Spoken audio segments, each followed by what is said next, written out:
Hello, my name is Gabby and welcome back to my channel, or if you're new here, then welcome to my channel. And in today's video, I'm going to be talking about some sci-fi books that I am excited to read. So I want to start off this video by just thanking you all for your patience with me. This semester has been absolutely crazy so far, and I'm so much more busy and so much more swamped with work than I ever expected to be, and because of that, my upload schedule has been, and probably will continue to be just an absolute mess. This is also probably one of the only times that my life update will actually serve as a transition into one of my videos, because one of the classes I'm taking right now is a class on speculative fiction. And one of the books that we're currently reading in that class is Out of the Silent Planet by C.S. Lewis. We haven't gotten too far into it yet, but one of the discussions that has come up a lot is just like the topic of genres, specifically science fiction, since the majority of what we're reading can be considered science fiction. So that got me thinking, like, what other sci-fi books do I have on my shelves at the moment that I haven't read yet? I did do a sci-fi themed month back in January, and ever since then, even though I do consider myself to be a sci-fi reader, I feel like fantasy has been kind of steamrolling it lately. Also, there is this one book that falls into the sci-fi category that I've been wanting to talk about on my channel, and I haven't brought it up yet, so I just thought now would be a perfect time. So with that, I have 8 books to talk about here today, which is a little lower than what I would typically aim for this kind of video, but my sci-fi selection has been a little low ever since I did that themed month. But I'm just gonna work with what I have, and we're gonna go in ABC order here. So with that, the first book is going to be A Beautifully Foolish Endeavor by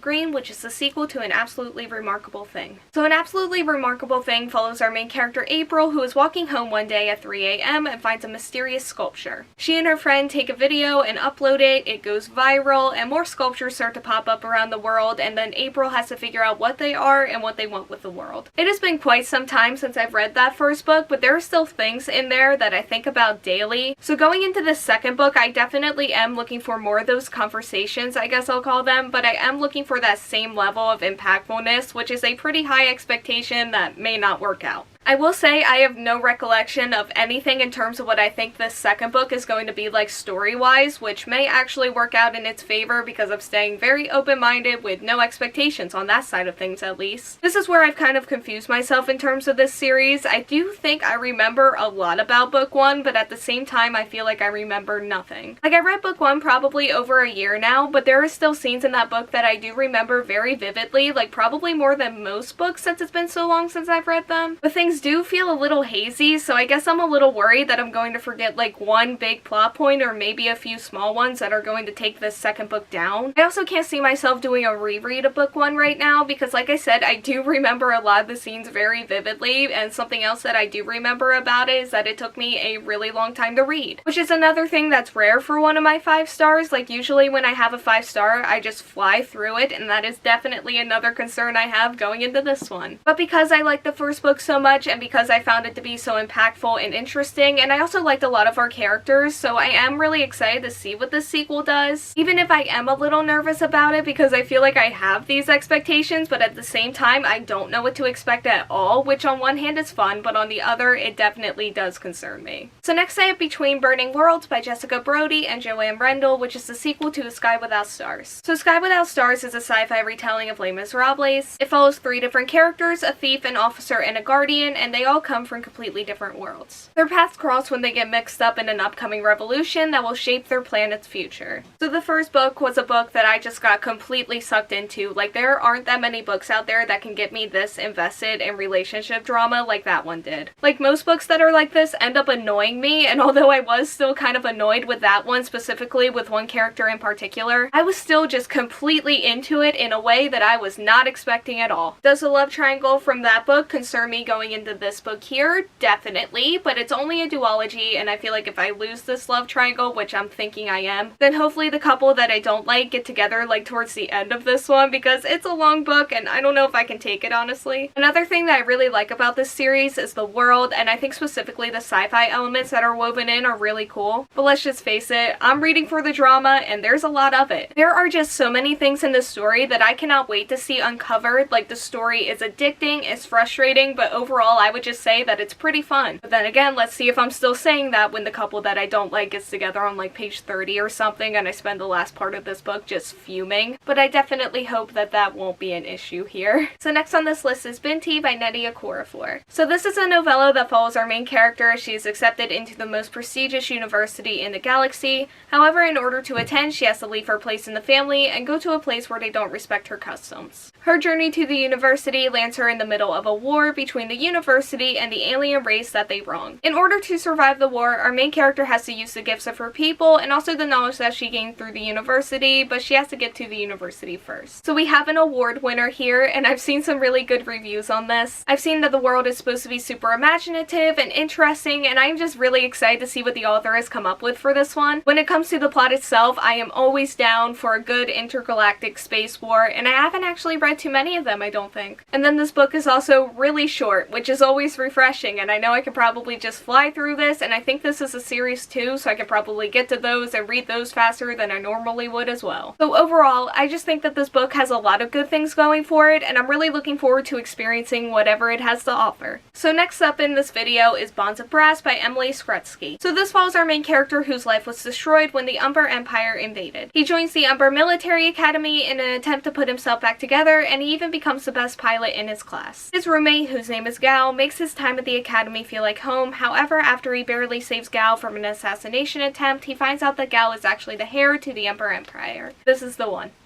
This is the book that I wanted to talk about in this video. I saw something for this book that was like, for the people who shipped Finn and Poe from Star Wars, and I'm one of those people. And then that was just absolutely all I needed to know that I needed to read this book. The romance sounds adorable, and the actual plot sounds really interesting as well, and I'm looking forward to learning about the world and how the Empire is run. There's just so many things about this book that make me so happy and excited to read it. And also I love the cover so much. I'm going to be so sad if this lets me down because I want to love it so bad. I guess only time will tell, but I just really hope it doesn't. So next I have Girls Will Raise Their Hearts by Suzanne Young, which is the sequel to Girls with Sharp Sticks. So Girls with Sharp Sticks follows the girls that attend the Girls of Innovations Academy, where they are kept under the watch of this man named the Guardian. All of the girls who attend this school are beautiful and well behaved and obedient. However, one day our main character begins to realize that their existence may not actually be as it appears. She and her friends begin to uncover dark truths about the academy, and then together they discover what they are truly capable of. So this is yet another sequel that I'm a little nervous for, since I am not sure about where the story is going or if I even feel like a sequel is necessary at all. Girls with Sharp Sticks was a 5-star read for me, and I love the writing and the characters and the plot, so going into the sequel, I guess I'm only reading for 2 of those things now, unless I get invested into whatever the plot is. I was also not a huge fan of the romance in book 1, but it was easy enough for me to ignore, so I don't think it's going to be too big of an issue. I mostly do just want to talk about the writing today because I really liked how it added to the overall atmosphere and the situation that these girls were in book 1. Like, this series is unlike anything I've ever read just based on the writing alone. I also found the actual plot itself to be really engaging because it was really easy to root for these girls, and it's one of those overthrowing the patriarchy books, and I just really liked the way that everything was done. So because of all of that, I am just really excited for the sequel, but like I said, I'm a little hesitant about where it's going right now. And what I don't want to happen is I don't want to read this book and then not like it and then have those feelings project onto that book. I just don't want that at all. That would not be fun, so it better not do that to me or I will literally be so mad. I just do not want that. So next I have Heart of Iron by Ashley Poston. So this follows our main character who was drifting through space with a sentient android named D09 when she was a child. The person who found her is a fearsome space captain, and she begins to call his crew her home. However, when D09 starts glitching, our main character will do anything to fix him. This leads her on a quest to steal coordinates to a lost ship that may have the answers that she's looking for, but once she gets there, this guy takes the coordinates before she can. Things go wrong as she and this guy end up being fugitives that are on the run together. I love a good fugitive story. I just think that they're really fun, so that combined with like all the space elements, I just think I'm going to have a really good time with this. There is something about where the romance is going that does feel a little basic to me, but honestly that's nothing new, and I never know where feels are going to come from, so I'm staying open-minded, but there is something here that does concern me. Now I am really looking forward to seeing her friendship with that android of hers. Like, I'm hoping for some good found family dynamics, and I guess that applies to like that crew she's in as well. We are also stealing some coordinates here, keywords, stealing, so I'm hoping that means there's going to be some morally gray characters or maybe even some villainous characters, although my hopes aren't up that high yet. But my hopes could be that high, so there's potential, but I also think that there's more potential in this next book that I'm going to be talking about. That book is Honor Among Thieves by Rachel Caine and Anne Aguirre. So this follows our main character who is a petty criminal whose past has made her strong, and then her past is also the reason why she refuses to move with her family to Mars. After she commits one of her crimes, she is sure that she is going to jail. However, she is actually recruited by the Honors, who are an elite team of humans, and together they are going to explore the outer reaches of the universe. Not only do I trust this book to give me one morally gray / villainous character, but I think it actually may give me multiple. If you've been on my channel before, then you may already know this, but I also love ensemble casts because I feel like having a team is just like one step away from found family, and I always find team-like dynamics to be really fun, so I'm hoping that this one is going to be no exception to that. I'm also just looking forward to exploring this world and this universe, and I'm excited to see what these authors have come up with here. This is a book that I do have some really specific expectations for, but at the end of the day, all of these expectations just combine into one thing. I just want to have fun. And as long as this book provides me with some level of fun, I should be absolutely fine. We should be fine together. So finally in this video, I have Skyward by Brandon Sanderson. So this follows a planet that contains the remnants of the human race, and they are constantly being attacked by alien starfighters. Our main character lives on this planet and she dreams of becoming a pilot, and then this all becomes possible when she finds a ship among the wreckage. As per usual with Brandon Sanderson books, I have heard some really amazing things about this. Like, the hype definitely sold me on this one. Like, I wasn't too sure when I first read the summary, but then I was like, it's Brandon Sanderson, people love Brandon Sanderson, I want to have that experience, so let's give this a try. I wasn't a big fan of his Reckoners trilogy, so I feel like I'm still missing out, but my complaints about those books aside, I did really enjoy the writing in there and also just the world that he created, and that's specifically something that I'm looking forward to in here because I feel like there's a lot of room for greatness and creativity and just like the world building, so I'm excited to see what he does with it for sure.